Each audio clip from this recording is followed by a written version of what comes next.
अदालत के फैसले पे हम कोई टिप्पा टिप्पणी नहीं करेंगे, बल्कि हमने पूर्व में भी ये बोला था कि जो भी न्यायालय का फैसला है उसका पालन होना चाहिए। और लालू जी लगातार शुरुआत के दौर से ही जो भी अदालत का निर्णय रहा है वो आदेश को उन्होंने माना है। अब बात रही लालू जी की सज़ा को लेकर के, तो इसको लेकर के हमने पहले भी कहा कि ये विशेष अदालत है, सीबीआई की अदालत है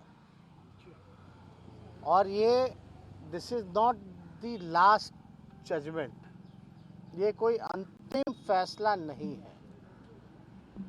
इसके ऊपर जो जुडिशल स्ट्रक्चर जो होता है, हाई कोर्ट होता है, सुप्रीम कोर्ट होता है।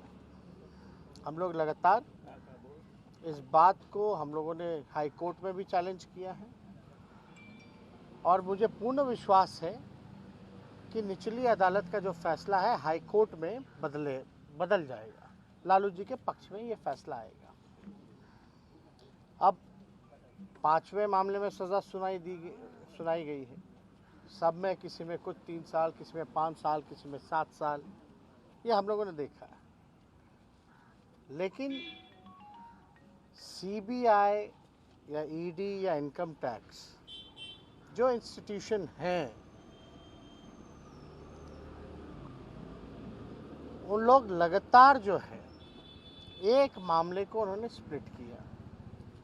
केस मुकदमा एक ही है, कॉन्स्पिरेसी का चार्ज है और 6 मामले अलग अलग बनाए गए, जो कि देश में इतिहास में पहली बार ऐसा हुआ।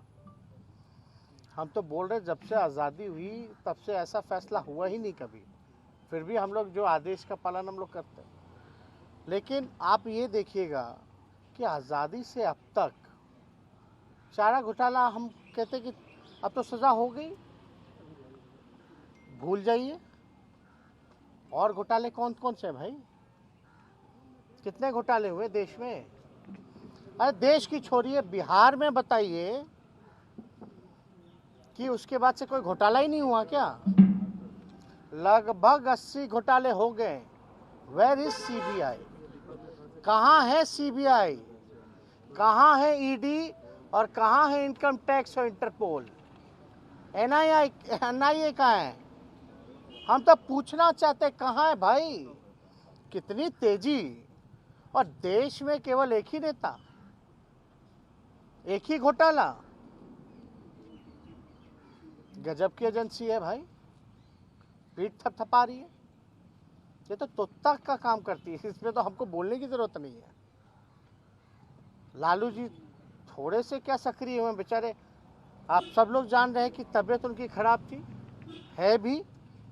वो तो राष्ट्रीय अधिवेशन था तो उसमें उनको रहना ही था। थोड़ी सी क्या सक्रियता हुई।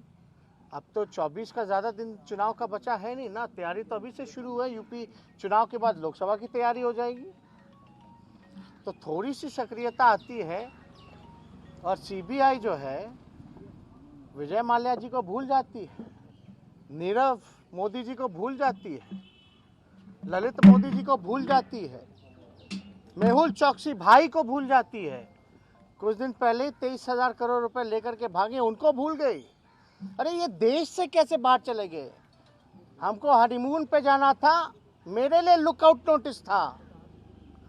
हमको कोर्ट से लुकआउट नोटिस हटवा करके बाहर जाना पड़ा। हमने कौन सा अपराध किया था जो हम पे भी लुकआउट नोटिस था? हम तो कहना चाहते हैं भाई, इन लोगों के लिए नीरव मोदी, मेहुल चौकसी, विजय माल्या, नीरव मोदी, क्या इन लोगों के लिए लुकआउट नोटिस नहीं था क्या? क्यों नहीं था? कितने बड़े बड़े घोटाले हुए बिहार में। सृजन घोटाला, उसका रिकवरी कौन करवाएगा? वो भी तो कोषागार से गया, वो भी तो ट्रेजरी का मामला था। बिहार के कितने जिलों में हुआ सृजन घोटाला? मुख्यमंत्री के जानकारी हेतु क्यों नहीं मुख्यमंत्री पर कार्रवाई की गई? बल्कि चारा घोटाला में तो लालू जी ने ही आदेश दिया जांच का। जिसने जांच का आदेश दिया, जिसने जांच करवाया, उसी को तुम जेल भेज दिए। कोई बात नहीं। लालू जी जाते जाते बोले ना झुके हैं ना झुकेंगे, हमेशा सांप्रदायिक शक्तियों से लड़ते रहेंगे। उसकी सजा मिली है और देख रहा कोई एक बार थोड़ी ना, बार बार सजा मिलती जा रही है।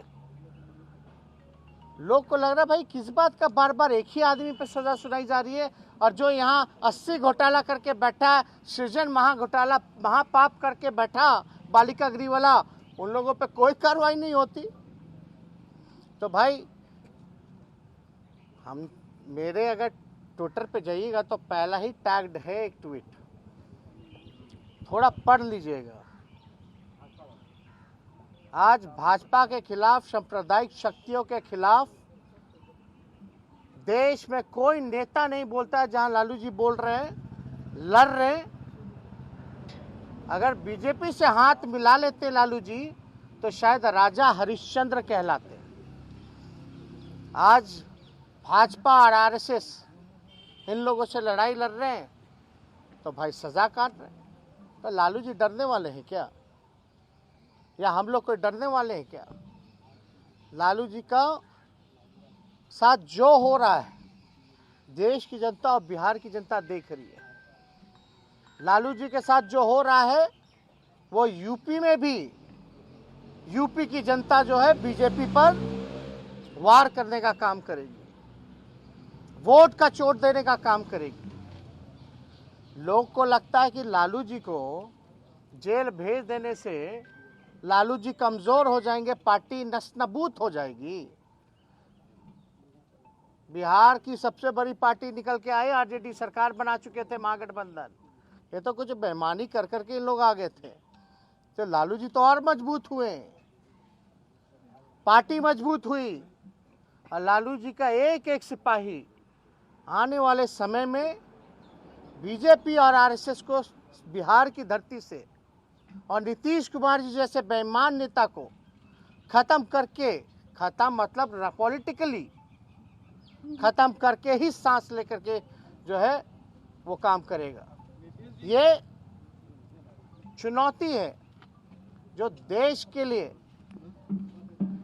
जिन लोग बर्बाद कर रहे हैं, जो देश के युवाओं को बर्बाद कर रहे हैं, देश के संपत्तियों को बेचा जा रहा है। तो सीबीआई, ईडी, इनकम टैक्स नहीं है। रेल बेच दिया, सेल बेच दिया, एयर इंडिया बेच दिया, एलआईसी बेच दिया, इंडियन ऑयल, भारत पेट्रोलियम सब बेच दिया, लेकिन चार्जशीट हम लोगों पर। किस शर्त पे बेचा, क्या बेचा, और खरीदार 2-4 ही लोग पूरे देश भर में देश के संपत्तियों को खरीद रहे हैं। ये है क्या न्याय? कहाँ है जांच एजेंसियां? हम तो चुनौती देते हैं, थोड़ा जांच करके बताएं। अरे सीबीआई प्रकोष्ठ है भाई भाजपा का, लेकिन जिस दिशा में ये जांच एजेंसियां काम कर रही हैं, ये आने वाले समय में देश के लिए खतरा है। इसलिए हम कह रहे हैं कि कोई पॉलिटिकल पार्टी का प्रकोष्ठ होकर के अगर कोई काम करेगा, ये इंस्टीट्यूशन सदैव रहेगी। नमस्कार, मैं हूं मानक गुप्ता। अगर आपको हमारा ये वीडियो पसंद आया हो तो इसे लाइक और शेयर जरूर करें, और हाँ, हमें सब्सक्राइब और फॉलो करना ना भूलें ताकि आप देश और दुनिया की कोई खबर मिस ना करें। तो जुड़े रहिए हमारे साथ और देखते रहिए न्यूज़ 24।